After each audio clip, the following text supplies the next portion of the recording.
നാമശരണം. നമ്മളിന്നുള്ളത് ഏഴംകുളം കാവിൽ ഭദ്രാദേവി ക്ഷേത്രത്തിലാണ്. പുരാതന തെക്കേമഠം ഭദ്രകാളി ക്ഷേത്രം എന്നറിയപ്പെടുന്ന ഇവിടം സ്ഥിതി ചെയ്യുന്നത് അടൂർ പറക്കോട് പുല്ലൂർ റൂട്ടിൽ പറക്കോട് നിന്ന് 1 കിലോമീറ്റർ മാറിയാണ്. കൊടുങ്ങല്ലൂർ അമ്മയുടെ മറ്റൊരു വാസസ്ഥലം എന്ന നിലയിലും ഈ ക്ഷേത്രം വളരെ പ്രസിദ്ധിയാണ്. നൂറ്റാണ്ടുകളുടെ പഴക്കമാണ് ഈ ക്ഷേത്രത്തിന് കണക്കാക്കപ്പെട്ടിരിക്കുന്നത്. ബലി സമർപ്പണത്തിൻ്റെ ഭാഗമായി തൂക്കം വഴിപാട് നടത്തുന്ന ക്ഷേത്രമെന്ന നിലയിലും ഏഴംകുളം ദേവീക്ഷേത്രം കൂടുതൽ പ്രസിദ്ധി നേടിയിട്ടുണ്ട്. ഏകദേശം 8 നൂറ്റാണ്ടിലധികം പഴക്കമാണ് ഈ ക്ഷേത്രത്തിന് പറയപ്പെടുന്നത്. ക്ഷേത്രത്തിന് പടിഞ്ഞാറ് ഭാഗത്ത് കാണുന്ന ഈ കാഴ്ച കണ്ടതിലാണ് കുംഭമാസത്തിൽ ഭരണി നാളിലെ കെട്ടുകാഴ്ചകൾ അണിനിരക്കുന്നത്. ഭരണി മഹോത്സവത്തിന് ശേഷമുള്ള 2 ദിവസങ്ങളിലാണ് വഴിപാടായ തൂക്കം നടത്തപ്പെടുന്നതും.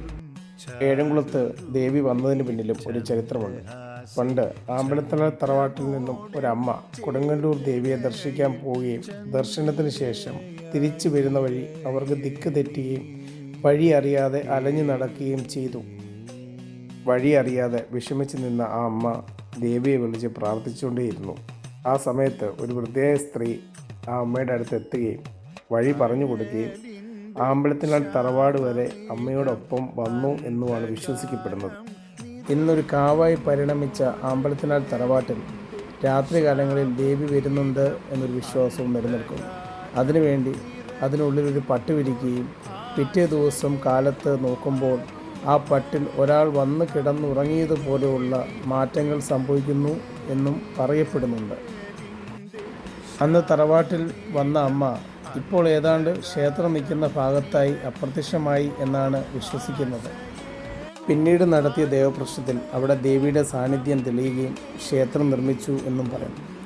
ഞാറമുത്തശ്ശി എന്നറിയപ്പെടുന്ന ഈ മരം ഏഴംകുളം ക്ഷേത്രത്തിലെ പ്രധാന ആകർഷണം തന്നെയാണ്. ഏകദേശം 1000 വർഷത്തോളം പഴക്കം കണക്കാക്കപ്പെടുന്ന ഈ മരത്തിന് 4 or 5 ആളുകൾ ചുറ്റിപ്പിടിച്ചാൽ പോലും എത്താത്ത രീതിയിലുള്ള വലിപ്പമാണ് ഉള്ളത്. ഏറെ കൗതുകം തോന്നിയത് ഈ മരത്തിനുള്ളിലെ ഒരു പൊത്താണ്.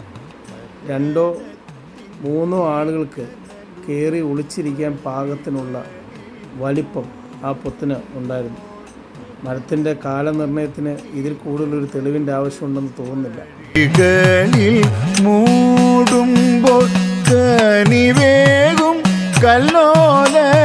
ക്ഷേത്രത്തിലെ തൂക്ക വഴിപാട് സന്താനദോഷം മാറ്റും എന്നാണ് പറയപ്പെടുന്നത്. ചുമന്ന വട്ടുടുത്ത് തലപ്പാവും കച്ചപ്പുറവും ധരിച്ച് അരിമാവിൽ ചുട്ടികുത്തി ചന്ദനം തൊട്ട് വ്യത്യസ്തമായ വേഷവിധാനമാണ് തൂക്കക്കാരുടേത്. വ്രതവും പയറ്റും മുറകളും ഒക്കെ അഭ്യസിച്ച ശേഷം മാത്രമേ തൂക്കുവില്ലേറാൻ അനുമതിയുള്ളൂ. കൃത്യമായ ആചാരങ്ങളോടും രീതിയോടും ഒത്ത് അനുഷ്ഠിക്കുന്ന പ്രത്യേക ചടങ്ങാണിത്. പണ്ട് കാലത്തുണ്ടായിരുന്ന നരബലിയുടെ ചരിത്രത്തിലേക്ക് കൊണ്ടുപോകുന്ന ഒരു ചടങ്ങാണ് ഇവിടുത്തെ തൂക്ക വഴിപാട്. ക്ഷേത്രവുമായി ബന്ധപ്പെട്ട 10 കരയിലെ താമസക്കാർക്ക് മാത്രമേ തൂക്ക വഴിപാടിൽ തൂക്കവില്ലിൽ ഏറാൻ അനുമതിയുള്ളൂ.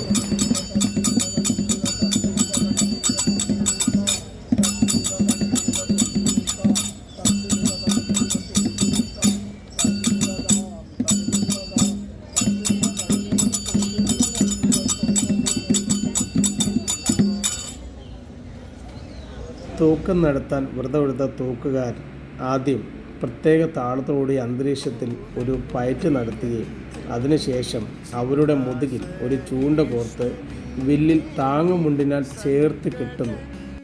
ശേഷം അവകാശപ്പെട്ട കരക്കാർ തൂക്കുവില്ല് ഉയർത്തുകയും താഴ്ത്തുകയും ചെയ്യുന്നതിനോടൊപ്പം ക്ഷേത്രത്തിന് വലം വയ്ക്കുകയും ചെയ്യുന്നു.